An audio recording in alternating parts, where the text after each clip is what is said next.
എറണാകുളം ഏലൂരിലെ വ്യവസായ മേഖലയിൽ മലിനീകരണത്തിന്റെ ചരിത്രം ഇന്നും ഇന്നലെയും തുടങ്ങിയതല്ല. മണ്ണും വെള്ളവും വായുവും മലിനമാകുമ്പോൾ ദുരിതത്തിലായ ജനങ്ങൾക്കായി പോരാടിയ നിരവധി പേരവിടെയുണ്ട്. അവരുടെ പ്രതിനിധിയാണ് പുരുഷൻ ഏലൂർ എന്ന പരിസ്ഥിതി പ്രവർത്തകൻ. പുരുഷൻ ഏലൂരിന്റെ ജീവിതം പകർത്തിയ ഒരു റിപ്പോർട്ടിലേക്കാണ് ഇനി പോകുന്നത്.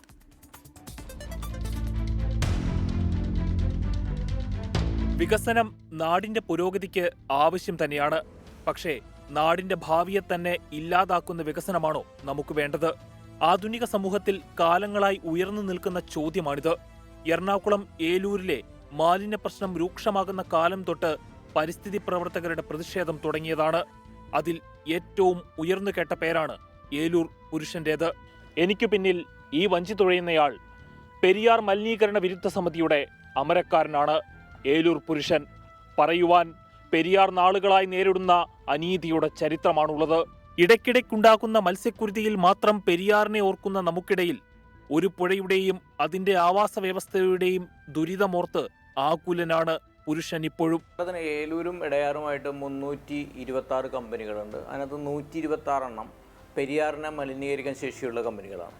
അപ്പോൾ ഈ 126 കമ്പനികളിൽ നിന്നും പലപ്പോഴായി പല ഘട്ടങ്ങളിലായിട്ട് പല ദിവസങ്ങളിലായിട്ട് ദിനേന എന്നോണം പല രൂപത്തിലും പല ഭാവത്തിലുമുള്ള രാസവസ്തുക്കൾ വീഴുന്നുണ്ട്. അതിനകത്ത് ഹെവി മെറ്റലുകളുണ്ട്, രാസവസ്തുക്കളുണ്ട്, ആസിഡുകളുണ്ട്, കീടനാശിനികളുണ്ട്. കുഴിക്കണ്ടം തോട് എന്ന് പറയുന്ന നമ്മുടെ HALയുടെയും IREയുടെയും മെർക്കോ എന്ന് പറയുന്ന കമ്പനിയുടെയും അടുത്തുകൂടി ഒഴുകി പെരിയാറിൽ ചേരുന്ന കുഴിക്കണ്ടം തോട് 90-ൽ കത്ത് പിടിക്കുന്നുണ്ട്.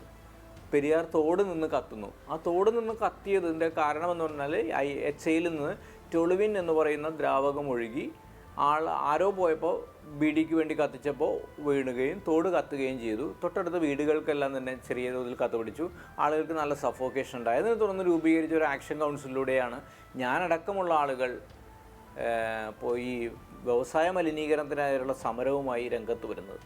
പലതരത്തിലുള്ള ആരോപണങ്ങളും മർദ്ദനങ്ങളും ഏലൂരിലെ പരിസ്ഥിതി പ്രവർത്തകർക്ക് നേരിടേണ്ടി വന്നിട്ടുണ്ട്. ഏലൂർ പുരുഷനും പഴി പലതു കേട്ടു. പക്ഷേ ഇപ്പോഴും ഏലൂർകാർക്ക് ഒരു പ്രശ്നമുണ്ടായാൽ അത് പുരുഷന്റെ കൂടി പ്രശ്നമാണ്. ഇവിടുത്തെ പരിസ്ഥിതി പ്രവർത്തകർ ആകെ, അതായത് പ്രത്യേകിച്ച് പെരിയാറുമായി ബന്ധപ്പെട്ട് പ്രവർത്തിക്കുന്ന ഞാനടക്കമുള്ള ആളുകൾ വലിയ തോതിൽ വിദേശ പണം നേടുന്നുണ്ട് എന്നാണ് വലിയ പ്രചരണം ഉണ്ടായത്. അതിനെ തുടർന്ന് എനിക്കെതിരായിട്ട് വലിയ ആരോപണങ്ങൾ തന്നെ ഉണ്ടാവുന്നുണ്ട്. എനിക്ക് വയനാട്ടിൽ റിസോർട്ട് ഉണ്ടെന്നൊക്കെ പറയുന്നുണ്ട്, കാപ്പിത്തോട്ടം ഉണ്ടെന്ന് പറയുന്നുണ്ട്. അത്തരത്തിൽ വലിയ രീതിയിലുള്ള പ്രചരണങ്ങൾ, വലിയ ക്യാമ്പയിനുകൾ അഴിച്ചുവിടുന്നുണ്ട്. 10 വർഷക്കാലമാണ് ഈ ട്രേഡ് യൂണിയൻ മാഫിയ എന്ന് തന്നെയാണ് ഞാൻ വിശ്വസിപ്പിക്കുള്ളൂ.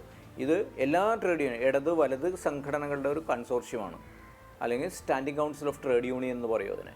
അതെല്ലാം കൂടി ചേർന്നിട്ടുള്ള വലിയൊരു വേട്ടയാടലിന് ഇവിടുത്തെ പരിസ്ഥിതി പ്രവർത്തകർ, പ്രത്യേകിച്ച് പെരിയാറുമായി ബന്ധപ്പെട്ട് പ്രവർത്തിക്കുന്ന ആളുകൾ വിധേയരായപ്പോൾ. പക്ഷേ ഞങ്ങളുടെ പോരാട്ടം തുടരും. ഞങ്ങളെ ഏതൊക്കെ തരത്തിലില്ലായ്മ ചെയ്യാൻ നോക്കിയാലും ഞങ്ങൾ ഉയർത്തുന്നത് വളരെ കൃത്യമായിട്ടുള്ള കാര്യമാണ്. പെരിയാറിൻ്റെ നിർമ്മലത വീണ്ടെടുക്കുക എന്നുള്ളതാണ്. അല്ല, ഞങ്ങൾ ഇൻഡസ്ട്രിക്കെതിരല്ല. ഒരു ഇൻഡസ്ട്രിയും പൂട്ടണമെന്ന് ഞങ്ങൾ ഇതുവരെയായിട്ടും പറഞ്ഞിട്ടില്ല. പരിസ്ഥിതി സൗഹാർദ്ദപരമായി മണ്ണുകൊണ്ട് നിർമ്മിച്ച വീട്ടിലാണ് ഇപ്പോഴത്തെ താമസം. കെട്ടിടങ്ങൾ നിർമ്മിക്കുന്ന കോൺട്രാക്ട് ഏറ്റെടുത്ത് നടത്തുന്നുണ്ട്. ഇടതുപക്ഷ രാഷ്ട്രീയത്തോടുള്ള ആഭിമുഖ്യം ഇപ്പോഴും മനസ്സിലുണ്ട്.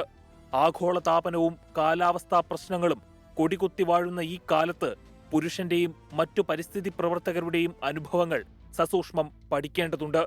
ഏലൂർ പുരുഷൻ പോരാട്ടങ്ങളുടെ വഞ്ചി ഇപ്പോഴും തുഴയുന്നു. കൂടെ തുഴയാൻ ആളുണ്ടോ എന്ന് നോക്കാതെ തന്നെ പെരിയാറിനെ വീണ്ടെടുക്കാം എന്ന ശുഭപ്രതീക്ഷയോടെ. AS അബീത്തിനൊപ്പം അമൽ സുരേന്ദ്രൻ, 24 കൊച്ചി.